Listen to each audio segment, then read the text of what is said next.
All right, so the nominees are in. I guess, to me, so far, the biggest surprise, I have two, Erik. The first one is Best Director, Cold War. Yes. That came out of nowhere. Because it's not on any, well, it's on a couple of lists, but tell everyone what that film is about and who this director is, because I've not seen it, but that's sort of a surprise. We can talk about that. And the other sort of surprise, and you could hear the gasp in the newsroom when it came to Best Picture, every film in the Best Picture category, I think people expected to see up there, except for Bohemian Rhapsody. And I say that only as someone who liked the picture, and I loved Rami Malek as Freddie Mercury, but the film, I think, for some people was problematic, and I don't know that you're looking at a very tough category. I feel like that film has divided a lot of people. It really because has. Either people thought it was one of the best pictures they ever saw, or they thought it was terrible and they could have done a much better job. I mean, I'm in the middle. I thought it was good because I love Queen. I love Rami Malek in the performance. Okay, there's two categories, and there's Vlad. That's right. I deserve my own Oscar. I mean, you have to remember, too, with Bohemian Rhapsody, this is a film that made over 500 million worldwide. Right. I mean, this is like, just in the international market, over 200 million domestically. So it's a crowd pleaser, and that's what we're seeing a lot. I think this is the first time since 2009 that we've had two films that grossed over 200 million in the Best Picture and a film that grossed over 700 million in the Best Picture category with Black Panther. So what we're seeing in these Best Picture nominations are films that people went to see. We're seeing crowd pleasers. Yeah. You know, a lot of people went to see them. Maybe more people tune in because they have more invested in these films because a lot of people saw them. But I like Bohemian. I like Green Book. I like Black Panther. First Man did not get in. First Man didn't get in. Neither did Mary Poppins. Some people were saying Mary Poppins could be in there. Denny, Black Panther, by my count, it's 1, 2, 3, 4, 5, 6, 7. At least, if you count the Best Picture, at least 8 nominations for Black Panther. So Black Panther and Roma seem to be the leaders. I was going to say, I think Roma might be the most nominated film according to my tallies, but Black Panther on the heels of them for sure. I mean, amazing. Black Panther just made history being the first superhero film to ever be nominated for Best Picture. You'll remember back in the day, people were really hoping The Dark Knight would crack into that list. And in fact, that was when the nominees were only 5. There was 5 nominees for Best Picture around that time. I feel like in response to Dark Knight, they opened it up to 10 at least, you know? And so now Black Panther has cracked that list, which is pretty incredible and a huge feat. All I have to say about that real quick is you remember last year they tried to do that popular Oscar? Yeah. I'm so glad they got rid of that. So against. Because, because I remember last year the controversy was about Girls Trip. Right. And that it had made a ton of money and people seemed to really like it. And, Same with Tiffany Bridesmaids, Haddish couldn't get any love. And that maybe, the Academy was a little too elitist. And I wondered if you thought, what you thought of what Erik had to say, Denny, about, maybe we're seeing a shift here. Well, no, for sure. I feel like the fact that they even thought about this popular Oscar was to basically give other films an opportunity to show up at the big show. But to me, it always felt like a consolation prize. And so obviously today, Black Panther really showed them that they deserve to be among the allotted and acclaimed films, the best films of the year. Yeah, I am. So if Beale Street could talk, I love Regina King. I really hope that she gets that Best Actress award. But it only got nominated for one other, by my count, adapted screenplay. And there may be another one. Score. Right, the score.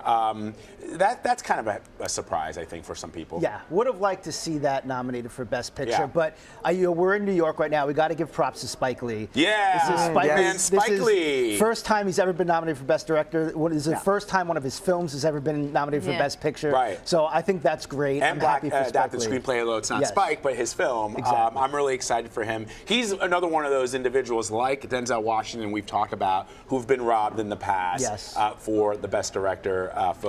Everybody now acknowledges that Do the Right Thing is probably one of the great movies of the last 50 years. Didn't get nominated for that. Malcolm X, same thing. Finally, Black Klansman. Although I should point out, Denzel's son did not get a nomination for Best Actor in John Washington in Black Klansman. Any other surprises for you, Denny? Oh, absolutely. I mean, you talk about Black Panther making history, Spike Lee making history. Yalitza Aparicio just made history, becoming the first Latin woman to be nominated for Best Actress in 14 years at the Oscars, you guys. Basically, the last person who did that was Catalina Sandino Moreno, if you remember back in 2005 for Maria Full of Grace. And she's also only the second Mexican-born actress to be nominated for Best Actress, following Salma Hayek and Frida. So Roma, I mean, came in strong today, and she was a surprise nominee, kind of knocking off some other favorites, including Emily Blunt for Mary Poppins. But I'm so happy to see her invited to the big party. I think she deserves it, don't you think? Yeah, no, it's great. There's a couple. So Romo's streaming. Yes. The Ballad of Buster Scruggs. also just streaming only. You know, what should we make of that? Yeah, big. I mean, this is Netflix's first ever Best Picture nomination. This is the first streaming movie to ever be nominated for Best Picture. So that's a huge deal. You know, Ballad of Buster Scruggs, Coen Brothers. It just goes to show you that, you know, Netflix is, especially Netflix, is trying to attract these bigger directors. Coming up in 2019, Martin Scorsese is going to have a film. We may be back here next year talking about that movie, The Irishman, being nominated. So, you know, streaming is now starting to penetrate the Oscars in a major way. We've seen it at the Emmys, kind of taking over television, but now it's Best Picture. So that's a huge deal, and I think that's going to go a long way in terms of attracting these other major filmmakers to Netflix, saying, look, we can get you a Best Picture nomination. We did it with Roma. Right. Which means we can get you more money. Exactly. So it's worth, you know, worth a career move. Before we wrap this up, I do have one question about the Best Actress nomination, because you pointed out earlier, Erik, that Glenn Close is a favorite because she has done so much. So her work has been incredible over the course of her career, and perhaps this is her year. We see Lady Gaga. We were sort of joking, Lady Gaga, sort of first-time actress, I mean, in a big film like this.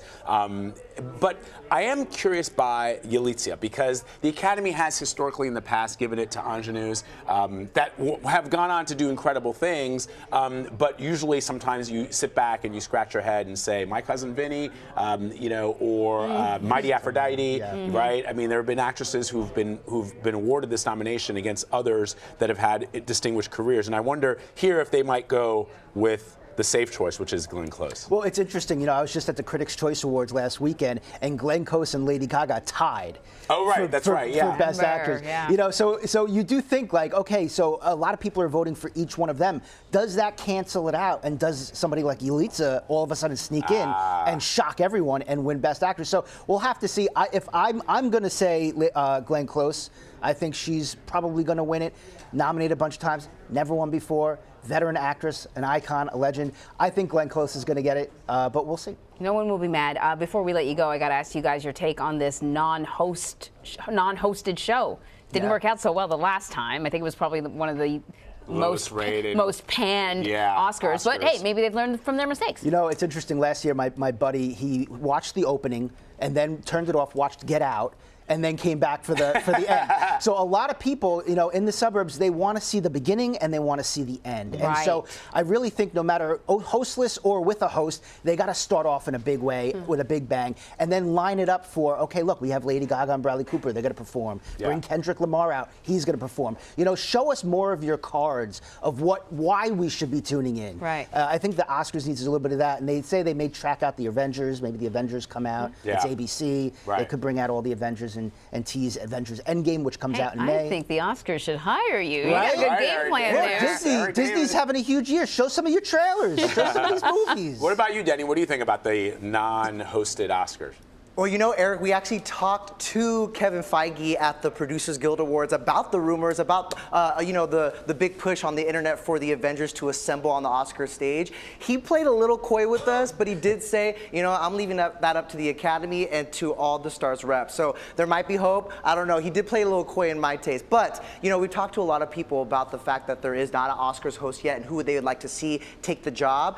A majority of the celebrities we talked to said, you know what, being an Oscars host is kind of a thankless job. I say either go without a host, or Regina King told us, just surprise us. Don't say anything. Let's see who walks onto the stage at the top of that show. My feeling is, like, as Erik said it, save some room for the rest of the show. You know, you got people like Kendrick Lamar and Lady Gaga nominated for Best Original Song. Let them sing the entire song. How about that? You know, so I say go without a host at this point. All right. All right. Thank you both so much, Erik Davis, Denny Directo, for us in LA. You guys are amazing. We do this every year. Appreciate it. We'll be watching on the big night. Thank you guys so much. Thanks for having us.